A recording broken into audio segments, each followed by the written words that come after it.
Science of class 3 भी। आज मैं आप लोग अपनी रिसर्च बताने वाला हूँ। फिर आपको अपनी पिछली रिसर्च बताया था अखंड भारत, अफ्रीकन कॉन्टिनेंट और कॉन्टिनेंट बताया था मैंने आपको। आज मैं आप लोग को अपनी फोर्थ रिसर्च बताने वाला हूँ country of empire. Country of empire मतलब सारे देशों का साम्राज्य। History of Japan, Japanese empire. Japanese empire का फ्लैग कुछ इस तरह का था, बीच में सेम टू सेम था, उसे आप ऐसे बना हुआ था वही, फिर आप रेड रेड ऐसे लाइन खींचा हुआ था। फिर उसमें आते थे Indonesia, Philippines, Taiwan, Thailand, Malaysia, Cambodia जैसे कंट्रीज आते थे, और आधा चाइना आता था, नॉर्थ कोरिया, साउथ कोरिया आते थे। और फिर उसके बाद बढ़ते हम लोग हिस्ट्री ऑफ यूएसए पे।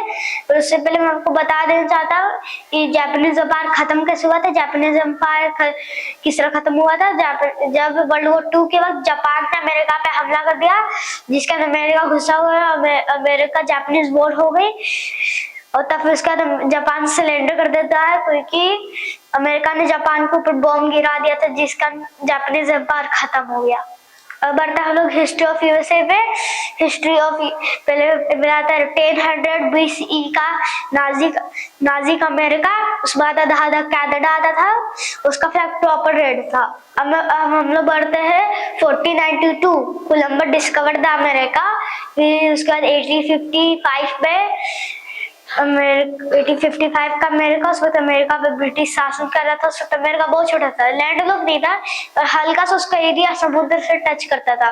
फिर उसके बाद आता, फिर उसका 60-70 में अमेरिका थोड़ा सा बड़ा हो जाता है। तभी भी अमेरिका पे ब्रिटिश शासन कर रहा था। उससे पहले जब अमेरिका बड़ा भी नहीं होता, छोटा सा था, उस वक्त अमेरिका का फ्लैग, उस वक्त अमेरिका कोई फ्लैग नहीं था, वहां पे ब्रिटिश का फ्लैग लहराया जाता था। तो फिर अमेरिका थोड़ा सा बड़ा हो चुका था, उसका फ्लैग भी बदल गया था। अमेरिका का फ्लैग कुछ इस तरह बन गया था, यहाँ पे प्रॉपर रेड था, फिर यहाँ पे ब्रिटिश का साइड में फ्लैग बना हुआ था। फिर उसके बाद 70-76 में अमेरिकन डिवीजन होती है, तब फिर उसके बाद अमेरिका ब्रिटिश से आजाद हो जाता है, अमेरिका थोड़ा सा बड़ा हो जाता है, फिर अमेरिका का फ्लैग कुछ इस तरह होता है, यूनाइटेड स्टेट बन जाता है, उसका फ्लैग कुछ इस तरह था, यहाँ पर रेड ऐसे लाइन खींचा हुआ था, फिर यहाँ एक स्टार ऐसे सर्कल टाइप के सर्कल बना रहे थे, स्टार ऐसे लाइन लगे थे, ऐसे सर्कल बना रहे थे स्टार। फिर उसके बाद अमेरिका थोड़ा सा बड़ा हो जाता है, फिर अमेरिका के बगल में ब्रिटिश शासन कर रहा था, अमेरिका के बगल में ब्रिटिश शासन कर रहा था। फिर उसके बाद अमेरिका ब्रिटिश वॉर होती है, फिर अमेरिका और थोड़ा बड़ा हो जाता है। फिर उसके बाद मैक्सिकन यूएसए मैक्सिकन वॉर लड़ी जाती है। फिर उसके बाद अमेरिका और थोड़ा सा बड़ा हो जाता है। फिर उसके बाद 1867 फिर अमेरिका अलास्का को भी ले लेता है। अलास्का पहले रसिया का था, फिर रसिया को ही अपने एरिया से प्रॉब्लम होने लगी थी, जिसका रसिया ने अपना अलास्का वाला एरिया अमेरिका को दे दिया। हाँ, रसिया तभी भी अभी इतना बड़ा, तभी भी उसने अपना एरिया, थोड़ा सा एरिया अमेरिका को दे दिया था। उस वक्त अमेरिका और रसिया बहुत अच्छे दोस्त थे, पर आज वो अच्छे दोस्त नहीं है। उसके बाद लोग, उसके बाद कुछ साल बाद 1945 में अमेरिका जापानीज वॉर लड़ी जाती। मैं आपको अमेरिकन जापानीज वॉर बताया तो मैंने आपको शुरुआत में ही, यही था हिस्ट्री ऑफ यूएसए। उसके बाद हम लोग बढ़ते हैं हिस्ट्री ऑफ जर्मनी। नाजिक Germany, Finland, Norway, Denmark, Czechoslovakia, Australia, Hungary, Greece और फ्रांस, लक्समबर्ग, बेल्जियम, और यही था, ये सब कंट्रीज आते थे। पर ये खत्म कैसे हुआ? वर्ल्ड वॉर 2 के वक्त जर्मनी जो था वो सोवियत यूनियन ने जर्मनी पर अटैक किया, जिसका जर्मनी हार गया। और अमेरिका, सिर्फ सोवियत यूनियन ने भी हमला नहीं किया था, इस साइड से सोवियत यूनियन हमला कर रहा था, इस साइड, दूसरी साइड वेस्ट की तरफ से ब्रिटिश और फ्रांस और अमेरिका हमला कर रहे थे, जिसका जर्मनी को कुछ हो नहीं पा रहा था, जर्मनी अपनी सोच ही नहीं पा रहा था कि पहले किस साइड पर लड़े, जिसका नाजी जर्मनी एम्पायर खत्म हो जाता है। हाँ, नाजी जर्मनी एम्पायर बस कंट्रीज को लड़ाई करके ही बना था। अगर 2050 का Germany Philippines empire German empire था। उसके बाद बढ़ते हम लोग history of Mongolia, Mongol empire second largest empire in the world था। इसमें आते थे China, North Korea, South Korea और और Central Asia, Pakistan, Afghanistan, Iran और मिडिल ईस्ट से कुछ कंट्री, फिर यूक्रेन आता था, फिर यूक्रेन के कुछ नेबर कंट्रीज आते थे, फिर साउथ रसिया आता था। अब उसके बाद हम लोग बढ़ते हैं history of Russia. Soviet Union में कुछ ये सब कंट्रीज आते थे, सेंट्रल एशिया और ईस्टर्न यूरोप के कुछ कंट्रीज, इतना ही बस कंट्रीज आते थे। नहीं, बहुत सारे कंट्रीज थे, बस सेंट्रल एशिया आता था, फिर ईस्टर्न यूरोप के कुछ कंट्रीज। इसका फ्लैग कुछ इस तरह का था, ये प्रॉपर रेड था, फिर यहाँ पे हथौड़ी बना हुआ था येलो कलर का, फिर यहाँ पे पिकैक्स बना हुआ था येलो कलर का, फिर उसको पिकैक्स और हथौड़ी के ऊपर स्टार बना हुआ था। ये इसी ने वर्ल्ड वॉर 2 के वक्त जर्मनी को हराया था। उसके बाद बढ़ते हम लोग इसके पहले हम लोग आगे बढ़ते, इससे पहले यहाँ पे सोवियत यूनियन के प्रेसिडेंट थे स्टालिनग्राड, पर आज कोई और है। रसिया आज व्लादिमीर पुतिन है। तो पहले सोवियत यूनियन में स्टालिनग्राड थे। फिर अब हम लोग बढ़ते हैं history of Britain. British empire दुनिया का सबसे बड़ा एम्पायर था। तुम्हें बताते हैं आयरलैंड, कनाडा और अमेरिका और साउथ अफ्रीका से कुछ आइलैंड्स आते थे, गियाना, फोकन आइलैंड्स और लास्ट पार्ट ऑफ अफ्रीका जैसे कि Nigeria, Kenya, Egypt, Sweden and South Africa. Territory का मिडिल ईस्ट में भी था, जैसे कि अंडमान और पैलेस्टाइन, इजराइल एंड इराक। और फिर इंडिया आता था ब्रिटिश एम्पायर में। पाकिस्तान, बांग्लादेश, श्रीलंका, म्यांमार, भूटान और कुछ ये सब कंट्रीज भी आते थे, जैसे कि Malaysia, Singapore, Australia, New Zealand, Fiji जैसे आइलैंड आते थे। ब्रिटिश एम्पायर दुनिया का सबसे बड़ा एम्पायर था। फिर उसके बाद हम लोग बढ़ते हैं हिस्ट्री ऑफ फ्रांस। फ्रांस का एम्पायर दुनिया का 5th लार्जेस्ट एम्पायर था। इसको कहते हैं हम लोग फ्रांस एम्पायर में फ्रेंच एम्पायर।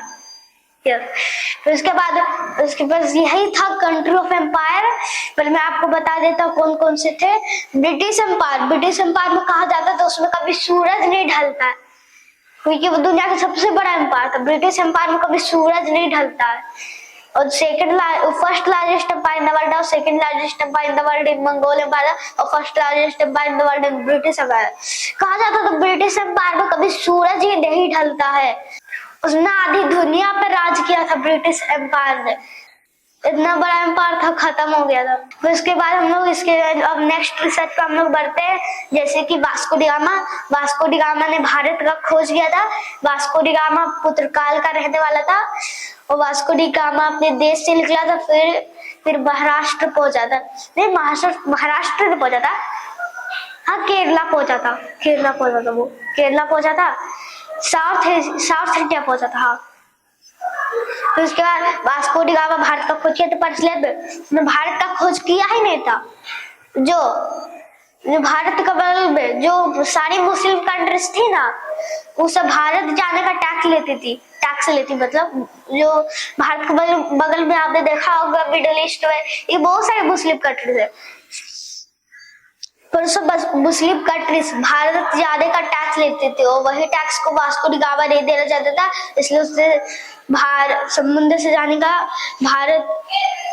से जाने का उसने रास्ता खोजा था। वास्को डी गामा ने इसलिए भारत का खोज ही नहीं किया था। उसने बस समुद्र से जाने का रास्ता खोजा था। अब बताते हैं नॉर्थ अमेरिका साउथ अमेरिका की खोज किसने की थी। नॉर्थ अमेरिका साउथ अमेरिका की खोज की थी क्रिश्चियन कोलंबस ने। एक दिन स्पेन में रहने वाले कोलंबस भारत आना चाहते थे, क्योंकि सिर्फ भारत में मसाले और धान बहुत ज्यादा थे। कोलंबस निकले थे साल 1490 में और 1492 में उनकी यात्रा खत्म हुई। कोलंबस स्पेन के रहने वाले, पर उनकी यात्रा इंडिया की जगह अमेरिका में जाकर खत्म होती है। वहां पे छोटी छोटी केराई द्वीप दिखाई देते, जिन्होंने उनका नाम इंडीज का नाम दिया। तो जब बात पता चली इंडिया नहीं और कोई और कंट्री है, तो इसका नाम बदल देकर वेस्ट का और इंडीज का नाम दिया। तो वहां पे छोटे छोटे आइलैंड दिखाई देते। जब बाद में पता चला इंडिया नहीं कोई और कंट्री है, तो इनका नाम बदल दिया गया और इंडीज का आगे वेस्ट नाम को जोड़ दिया गया, जिसका वेस्ट इंडीज की खोज हुई। उस समय 2 और कॉन्टिनेंट की खोज हुई थी, नॉर्थ एंड साउथ अमेरिका। उस समय की वो सबसे बड़ी खोज में से एक थी। अब हम लोग यही था वास्को डी गामा, ये रिसर्च था वास्को डी गामा के ऊपर और क्रिस्टोफर कोलंबस के ऊपर। अब बढ़ते हम लोग 6th रिसर्च पे, फ्रीडम फाइटर ऑफ इंडिया। इसमें ज्यादा कुछ नहीं, बस फ्रीडम फाइटर्स कुछ नाम है, जैसे कि महात्मा गांधी, चंद्रशेखर आजाद, भगत सिंह, रानी लक्ष्मीबाई, जवाहरलाल नेहरू और उनके कई भाई, जैसे कि उनके 2 भाई भी थे, वो भी फ्रीडम फाइटर ही थे। और उसके बाद हम लोग फिर उसकी यही रिसर्च था। उसके बाद बढ़ते टाइटैनिक पे। टाइटैनिक कहा जाता है टाइटैनिक जहाज कभी डूब नहीं सकता है, टाइटैनिक जहाज कभी डूब नहीं सकता है। और वो कहा जाता था टाइटैनिक जहाज ब्रिटेन से निकला था, वो ब्रिटेन से अमेरिका जा रहा था। टाइटैनिक जहाज निकला था 10 अप्रैल 1912 को और जब वो 12 अप्रैल के दिन 12 उसके बाद टाइटैनिक बहुत तेज स्पीड में चल रहा था, पर 12 अप्रैल 1912 को आइसबर्ग के सिग्नल आने शुरू हो जाते हैं। उस 12 अप्रैल के दिन 13 अप्रैल के दिन सब कुछ ठीक था। टाइटैनिक का पिक्चर भी है, उसमें टाइटैनिक बहुत आराम से चल रहा था, बहुत तेजी से चल रहा था। तो 14 अप्रैल को 11 बजे एक आइसबर्ग का सिग्नल आता और टाइटैनिक जो कोई कैप्टन थे वो टाइटैनिक के स्पीड को कम नहीं करते, वो टाइटैनिक के स्पीड को तेज करते जा रहे थे।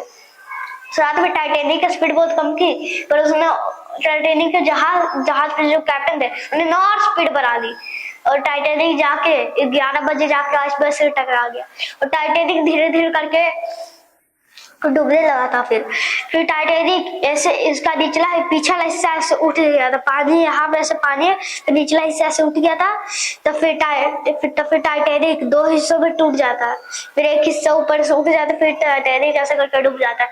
तो जब टाइटैनिक डूब रहा था उसमें 2 शिप ने पिक किया था, एक एसएस कैलिफोर्निया जो टाइटैनिक के काफी पास थे, एक आरएमएस काप्रेटिया जो टाइटैनिक काफी दूर थी, चाहती तो एसएस कैलिफोर्निया पहुंच सकती थी, पर ये पहुंची नहीं क्योंकि इसका सिग्नल बंद था और आरएमएस कापेटिया का सिग्नल ऑन था जिसका वो पहुंची, पर वो आरएमएस कापेटिया बहुत दूर थी और एसएस कैलिफोर्निया बहुत पास थी। चाहती तो वो पहुंच सकती थी पर उसका सिग्नल बंद था। बस आरएमएस कापेटिया ही पहुंची, पर एसएस कैलिफोर्निया ही पहुंची रहती तो ज्यादा लोग बच पाए होते।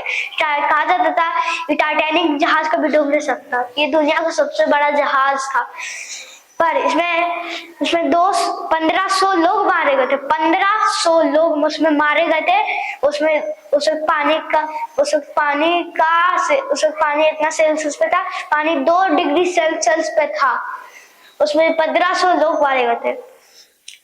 तब उसका टाइटैनिक डूबने के बाद फिर ब्रिटेन में बहुत कुछ होने लगा था। ब्रिटेन के जो जहाज को बनाए थे ब्रिटेन की सरकार कहने लगी थी ये कैसे डूब गया जहाज, ये जहाज तो कहा जाता था ये जहाज कभी डूब नहीं सकता। और कहा गया जो कंपनी थी टाइटैनिक को बनाने वाली उन पे डाला लगा कि टाइटैनिक डूब गया और उसके 2 टुकड़े हो गए, जिसका कह दिया गया वो जहाज बहुत कमजोर था। Thank you everyone. ये रिसर्च मेरे यहाँ तक ही था, उसके बाद मैं रिसर्च करूंगा अपना मुगल राज से ब्रिटिश राज तक। ये मुगल राज ब्रिटिश राज का रिसर्च बहुत लंबा होने वाला है, पर कोई बात नहीं, मैं अपनी रिसर्च को जल्द से जल्द कंप्लीट कर लूंगा। फिर आपको ब्रिटिश राज से मुगल राज के बारे में बताऊंगा। इसमें जो मैं आपको जितना भी बताया वो सब इतिहास ही था, और जो मैंने आपको पहले बताया तो उसमें बस एक ही इतिहास था, बाकी 2 को ज्योग्राफी मैंने बताया था आपको। उसमें जो पहले बताया था मैंने आपको वो इतिहास बताया था, ज्योग्राफी बताई, मैंने आपको इस बार सिर्फ इतिहास बताया। पीछे इसके बाद जो रिसर्च होगा उसमें भी सिर्फ इतिहास ही बताऊंगा, हिस्ट्री वाली। थैंक यू एवरीवन, ये बस यहाँ तक ही था। थैंक यू एवरीवन, अगली बार मिलेंगे, बाय बाय।